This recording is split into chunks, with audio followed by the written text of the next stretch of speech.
महाविकास आघाडी विरोधात आज भाजप सुद्धा पत्रकार परिषद घेणार आहे। भाजप महाविकास आघाडीबाबत भांडाफोड करणार असल्याची माहिती आहे। मंत्री आशिष शेलार पत्रकार परिषद घेणार आहेत।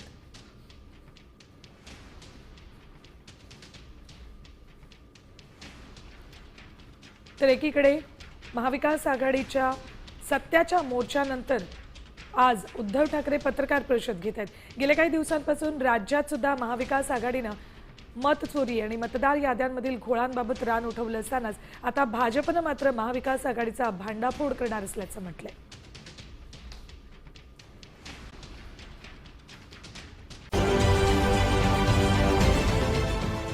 देश विदेशातील प्रत्येक घडामोडींचे लाईव्ह अपडेट मिळवण्यासाठी आता साम टीव्हीच्या सर्व सोशल मीडिया प्लॅटफॉर्मला लाईक, फॉलो आणि सबस्क्राइब करा। तसंच सर्व नोटिफिकेशनसाठी बेल आयकॉन प्रेस करायला विसरू नका।